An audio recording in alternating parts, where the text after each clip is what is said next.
मैं डरने वाला नहीं हूं। मैंने आपसे बोल दिया ना कि मैंने राष्ट्रपिता बोला है, मैं वापस नहीं लूंगा शब्द। वापस लेना, आप अगर वापस नहीं लोगे तो ये आंदोलन होगी कि आपके पीछे आंदोलन करो मेरे खिलाफ साजिश रचो, कहां से करो मुझे नहीं मालूम। आपका नाम क्या है, पहले नाम बताइए। आप मुझे सुनिए, मैं दो टके का हूं या मैं क्या हूं? मैं खराब इंसान हूं? मैं आरएसएस का पालतू हूं? मैं आरएसएस का पालतू हूं या किसका पालतू हूं या देश का पालतू हूं? पीछे जाएंगे तो हम सब आदम की औलाद हैं नहीं हैं? जब हम आदम की औलाद हैं तो हम सब आदमी हो गए, तो हम सब एक ही तो हैं। पीछे जाएंगे तो हम सब आदम की औलाद हैं नहीं हैं? जब हम आदम की औलाद हैं तो हम सब आदमी हो गए, तो हम सब एक ही तो हैं। अभी इलियासी भाई ने बोला कि हम सबका डीएनए एक है, हम सबका डीएनए एक है आदम अलैहिस्सलाम से। इलियासी भाई, आपसे बड़ी मोहब्बत करता हूं, लेकिन हिंदू सनातन धर्म के मानने वाले इस बात से इत्तेफाक नहीं रखते। वो ये ओहदा मनु को देते हैं, तो हमें और आपको ये हक नहीं है कि हर एक के लिए ये बोलें कि हर आदमी आदम अलैहिस्सलाम से है। अबे सेकुलरिज्म के नाम पर ना, सेकुलरिज्म के नाम पर तुमने 70 साल हड्डियां एक मिनट में आगे बढ़ूंगा। एक मिनट, डॉक्टर रिजवान अहमद, मेरे को हैंडल प्लीज रिक्वेस्ट कर रहा हूं। हड्डियां चूसी है कुत्तों चलिए की बोलने तरह, तो दीजिए कुत्तों की उनको। तरह। हाजी भाई आप बोलिए। हेलो, नमस्कार, सत श्री अकाल, अस्सलाम वालेकुम। कैसे हैं जनाब? तो आरएसएस प्रमुख मोहन भागवत साहब पहुंचे मौलाना इलियासी के मदरसे, उनके न्योते पर मस्जिद भी गए और मौलाना इलियासी ने उनके प्रेम भाव में या अपने एक व्यक्तिगत ओपिनियन रखते हुए ये बोला कि आज की तारीख में, इस युग में, इस समय में, इस काल में राष्ट्रपिता तो साहब मोहन भागवत हैं और राष्ट्र ऋषि हैं। अब साहब, जो राष्ट्रपिता का मतलब है, ये सुभाष चंद्र बोस जी ने 1944 में एक उनके मुंह से ये बात निकली थी महात्मा गांधी जी के लिए। जैसे महात्मा भी एक टाइटल था, उस तरह फादर ऑफ द नेशन भी एक टाइटल था, क्योंकि ये बात सुभाष चंद्र बोस जी ने बोली थी और कांग्रेस का काल था, तो सबने इस बात को पकड़ लिया और ये बात चलती रही। जबकि ये गवर्नमेंट ने कभी आधिकारिक तौर पर ये नहीं बोला कि Gandhi ji father of the nation थे। आज से 7-8 साल पहले एक बच्ची ने एक PIL भी डाली थी ये जानने के लिए, तो सुप्रीम कोर्ट ने ये उसको साफ स्पष्ट कर दिया था उस आदेश में कि फादर ऑफ द नेशन राष्ट्रपिता की तरह कोई भी चीज़ नहीं है। कोई भी व्यक्ति चाहे किसी को भी बोल सकता है। तो इस पर हुआ डिबेट, क्योंकि मुसलमान मौलाना इलियासी साहब की इस बात से कि उन्होंने आरएसएस प्रमुख को न्योता दिया और उनको राष्ट्रपिता बोला, राष्ट्रऋषि बोला, रूठ गए। मुसलमान बड़े भोले हैं, छोटी छोटी बातों में रूठ जाते हैं। तो इस पर जो हुआ डिबेट, तो पहले मैंने क्या बोला ये सुनिए।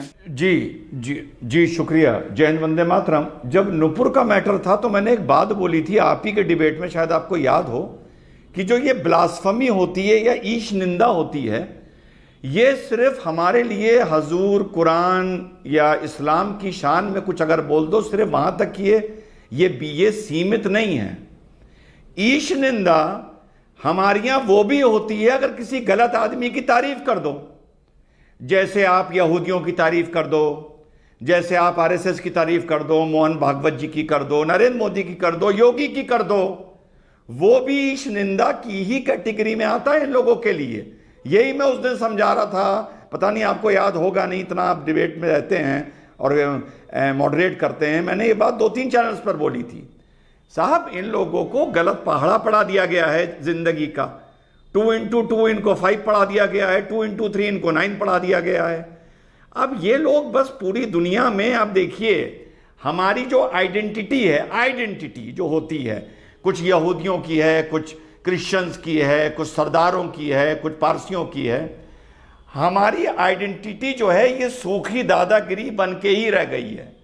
अब चाहे वो ओसामा करे, चाहे वो बगदादी करे, चाहे वो उदयपुर में गला काटने वाला करे, चाहे वो इनको कोई धमकी देने वाला करे, आइडेंटिटी बस हमारी यही है और यही हमारा एक चर्चा का विषय रह गया है। जब भी हमारी चर्चा होगी, वो किसी मुस्लिम नेशन में या हिंदुस्तान में बहुत कम लगता है कि किसी पॉजिटिव कंट्रीब्यूशन की तरफ से हो। और अभी डिबेट में ये भी बता दूं, पहली बाइट में शुरुआत इसी से होगी कि इलियासी साहब को धमकी गलत दी गई है, लेकिन 30 सेकंड बाद आदमी अपनी हैसियत पर आ जाएगा, अगर मगर लेकिन किंतु परंतु करके कोई ना कोई सफाई या रफू करना शुरू कर देगा। सुना, मैंने अपना एक ओपिनियन रखा। अब एक नया मौलाना फील्ड में आया है, अब मैंने इस पे गाड़ा लगा दिया है। कहीं और डिबेट में मिलेगा तो इसको और अभी बल भर कूटूंगा। पहली बार शायद मुझे मिला था तो वो चिढ़ गया, भाई हमारी तो बात ही ऐसी होती है। तो उसने ये शेर पढ़ा। अजी भाई, और पहल अच्छी है मेरे ख्याल से। आप लोग हम आप बात करते हैं सेकुलरिज्म की, हिंदू मुस्लिम एकता की, ये तो एकता का संदेश दे रहे थे इलियासी जी। अजी भाई नहीं, हमारे भाई मुसलमानों की तारीफ में कसीदे पढ़े तो इसके लिए हमें एक शेर याद आ रहा है कि बड़े मशहूर और मारूफ शायर थे मुरव्वन राना साहब, उनका शेर था, रफू करना शुरू करिए, रफू करना शुरू करिए, रफू करना शुरू करिए। हुकूमत, अरे भाई, एक अरे भाई इनसे तकरीर करवा लीजिए, इनसे तकरीर करवा लीजिए। चलिए सुनाइए सुनाइए सुनाइए। हुकूमत मुंह भराई की रस्म क्या खूब जानती है कि कुछ कुत्तों के आगे शाही टुकड़े फेंक देती है। इसमें कुत्ता कौन है? सुना, अब जब ये शेर पढ़ा तो वो पता नहीं क्या उम्मीद कर रहा था मुझसे कि मैं क्या बोलूंगा, मुझे जानता था नहीं जानता था, तो वो सोचा कि मैं इस पर कोई बहुत तगड़ा रिएक्शन दूंगा। तो जब मैंने अपना जवाब दिया, अपना टेढ़ी तरीके से महाबदतमीजी करते हुए जवाब दिया, तो आप इनकी फितरत देखिए, पहले ये बदतमीजी करेंगे, फिर बलबर इनको कूटो तो फिर दुहाई का, नेशनल टीवी का, इज्जत का, बदतमीजी का दुहाई देंगे, मातम करने लगेंगे। मातम करने की आदत पुरानी है। तो उसने जो मेरी बात पर बात बोली, खामखा बेचारा मुझसे उलझ गया, फिर मैंने उससे बलबर कूटा। वाह वाह वाह वाह, मुनव्वर राना साहब का औकात शेर दिखा दी, नहीं है। औकात दिखा दी मौलाना, औकात दिखा दी। शेर भी अपनी कैटेगरी का पढ़ा है मौलाना, बदतमीजी मौलाना शेर भी अपनी कैटेगरी का पढ़ा है मौलाना। देखेंगे किसी की, ये किसी भारतीय की औकात क्या देखेंगे, इनकी औकात क्या है, वो इनकी जबान के नीचे छुपी। हाजी भाई, आज तो हम कट्टरपंथियों को औकात दिखाने बैठे हैं ना। पूरा न्यूज़ 18, हम तो कट्टरपंथियों को औकात दिखाने बैठे थे, शायद एक दूसरे की औकात तो बाद में दिखा देंगे दिखा दी औकात। नहीं, ये हाजी क्या जी, औकात आपस में लड़े हैं। अगर क्यों आप एक करके, एक मिनट डॉक्टर रिजवान अहमद, एक मिनट। सुना, अरे यार हम तो कुत्ते हैं जो शाही टुकड़ा खा रहे हैं। ये तो तुम ही बोल रहा था, वही मौलाना बोल रहा था। क्या है? पहला कुत्ते हैं जो शाही टुकड़ा खा रहे हैं। अरे तुम तो वो सुअर हो जो 70 साल से सेकुलरिज्म के नाम पर कांग्रेस की फेंकी हुई बोटियां खा रहे हो। नहीं, बोटी नहीं, इसको एडिट कर देना, बोटी नहीं, हड्डियां खा रहे हो चूस रहे हो, चबा रहे हो, और बोटी तो कांग्रेसी खा गए। अब जब तुम्हें वो हड्डी भी चूसने को नरेंद्र मोदी या योगी नहीं दे रहे तो तुम्हारे खलबली मच रही है। तो कुत्ता होके शाही टुकड़ा खाना बहुत बेहतर है सुअर होके फेंकी हुई हड्डी चबाना। अब दूसरी बात यह आती है कि कुछ ऐसे लोग हैं जिन्होंने मातम करना अपनी फितरत बना ली है, जिनका चिढ़ना, किलसना, कुड़ना इनकी निशानी हो गई है। You know the USP globally. अब मान लो मौलाना इलियासी की जगह पर, उनके घर पर मोहन भागवत जी जाते, किसी तरह किसी बात के लिए जाते, वो मोहन भागवत जी से कहते कि जरा मस्जिद चलिए और मदरसा चलिए, और मोहन भागवत मना कर देता, तब यही लोग जो डिबेट में बैठे हैं यही मातम शुरू कर देते कि ये मोहन भागवत हिंदू मुसलमान को जोड़ने की बात करता है, लेकिन ये मस्जिद में कदम नहीं रख सकता और मदरसे में कदम नहीं रख सकता। यही लोग तो, एक गाना है ना, एक गाना सुना है, वो तेरे प्यार का गम एक बहाना था सनम, अपनी किस्मत ही कुछ ऐसी है कि दिल टूट गया, ये ना होता तो कोई और गम होना था, हम तो वो हैं जिसे हर हाल में बस रोना था। तो ये वो लोग हैं जिन्हें हर हाल में मातम करना था, जूता कहीं से चले इनके सर पे पड़ जाता है। सुनो मैंने क्या कहा। अभी जो सबकी शिकायतें आपको सुनने को मिल रही हैं, मान लीजिए मोहन भागवत साहब मस्जिद और मदरसा जाने से मना कर देते, तब यही लोग इस पैनल पर बैठ के मातम कर रहे होते कि उन्होंने जाने से मना क्यों कर दिया।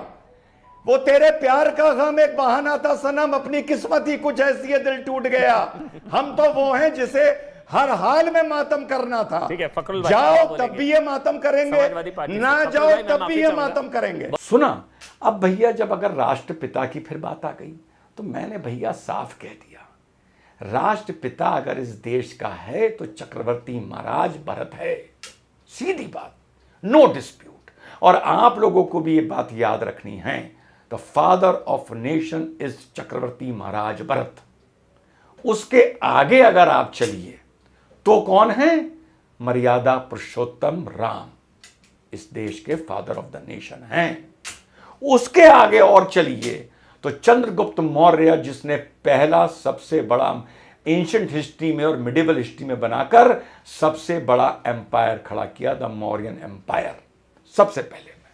तो ये तीन है, इसके अलावा कोई नहीं है। सुनिए, राष्ट्रपिता सुभाष चंद्र बोस का भी एक निजी सोच थी जिसको देश ने मुख्यतः अपनाया 1944 में, वो भी निजी सोच थी। कांग्रेस पार्टी ने महात्मा गांधी जी को officially father of the nation या माननीय सुप्रीम कोर्ट ने मानने से मना कर दिया था। ये बात सबको मालूम है। पहली चीज है, मैं बताना भूल अब गया। सवाल उठता है, भाई आ रहा हूं मैं। डॉक्टर रिजवान अहमद, आप कंप्लीट कर लीजिए।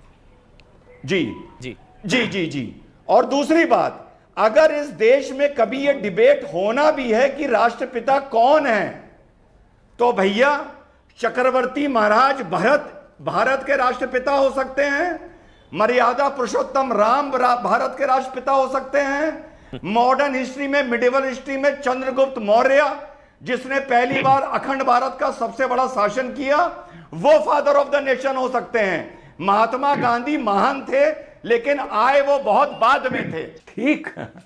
अब मौलाना इलियासी की भी सुन लीजिए, बड़ी एंटरटेनिंग बात बता रहा हूं। जाते जाते मौलाना साहब गुगली फेंक गए डिबेट में। असल में जब ऐसा कोई, ये बेचारे हिंदुओं का गलेबल नेचर है, गलेबल नेचर का मतलब ये हो गया बहुत जल्दी बहकावे में आ जाते हैं। हाँ, सही बता रहा हूँ। अब जैसे मौलाना इलियासी ने मोहन भागवत साहब को इनवाइट कर लिया, तो इस टाइम वो बिल्कुल नायक से बन गए। सब नायक, मतलब उनको धमकी दे दी गई, ये दे दी गई, सब उनको बिल्कुल हाथ चूम रहा है, हिंदू उनके बिछ गया है बिल्कुल कि भाई मौलाना हो तो बस इलियासी जैसा हो। इतनी जल्दी ओपिनियन किसी पर नहीं बनाना चाहिए। हिंदू कम्युनिटी बहुत गलेबल है, बहुत जल्दी बातों में आ जाती है। अब सुनो, डिबेट में जाते जाते सेकुलरिज्म के नाम पर मौलाना इलियासी क्या गुगली फेंक गए, और पूरी पैनल में बैठे किसी हिंदू को और एंकर को वो गुगली ही बाउंसर की तरह ऊपर से निकल गई। पहले सुनो, उन्होंने गुगली क्या फेंकी। क्या आप इससे इत्तेफाक रखते हैं जो अभी राजीव तुली जी ने कहा, या जो मोहन भागवत जी कहते हैं सबका डीएनए एक, पूजा के तरीके बेशक अनेक, लेकिन सबके पूर्वज एक, हिंदू? बताइए इलियासी जी, मानते हैं आप ये? पीछे जाएंगे तो हम सब आदम की औलाद हैं नहीं हैं? जब हम आदम की औलाद हैं तो हम सब आदमी हो गए, तो हम सब एक ही तो हैं। पीछे जाएंगे तो हम सब आदम की औलाद हैं नहीं हैं? जब हम आदम की औलाद हैं तो हम सब आदमी हो गए, तो हम सब एक ही तो हैं। सुना क्या बोला? वो गुगली स्पिन बॉल बाउंसर की तरह सबके ऊपर से निकल गई, सिवाय किसके? सिवाय मेरे। काउंटर धरा मैंने, लेकिन क्योंकि वो उस डिबेट में एक नायक के रूप में थे, क्योंकि वो उस डिबेट में एक सेकुलरिज्म के प्रतीक के रूप में थे, मेरी बात को आगे बढ़ाने का किसी में दम नहीं था। सुनो मैंने क्या बोला। अभी इलियासी भाई ने बोला, बोलिए आप। अभी इलियासी भाई ने बोला कि हम सबका डीएनए एक है, हम सबका डीएनए एक है आदम अलैहिस्सलाम से।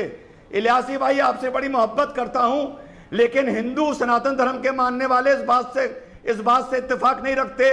वो ये ओहदा मनु को देते हैं, तो हमें और आपको ये हक नहीं है कि हर एक के लिए ये बोलें कि हर आदमी आदम अलैहिस्सलाम से है। सुना बड़ी मीठी गोली देगा सेकुलरिज्म के नाम पर कि हम सब आदम की औलाद हैं।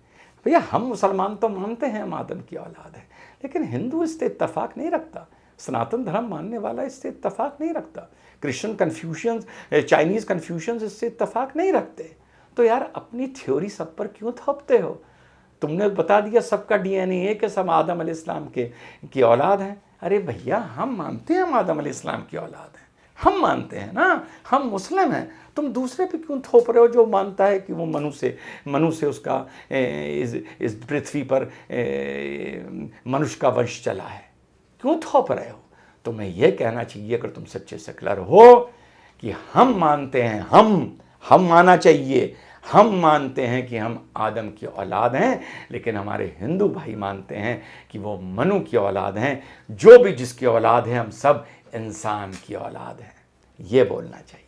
लेकिन वो मीठे में गुगली प्लस बाउंसर फेंक गए, कोई नहीं पकड़ पाया। लेकिन हिंदू भाइयों, जितना भी सेकुलर आदमी लाके अपने भाई रिजवान अहमद के सामने बिठा दो, कुरेत्ता जाऊंगा, कुरेत्ता जाऊंगा, कुरेत्ता जाऊंगा, 20 सवाल पूछने की परमिशन दे दो, आखिर में कुरेत्ते कुरेत्ते अंदर से मवाद निकाल के तुम्हारे सामने बाहर रख दूंगा। और चलते चलते कभी कभी यार मजाक में, झोंके में, ऑन द लाइटर साइड बोल देता हूं कि अगर मैं होम मिनिस्टर होता, तो आप में से कुछ लोग अपने प्यार में बड़ी सीरियसली इस बात का जवाब देने लगते हैं। यार हमारी कोई औकात नहीं है। भाजपा को रिजवान अहमद की ज़रूरत नहीं है, भाजपा को मुसलमान की ज़रूरत भी नहीं है।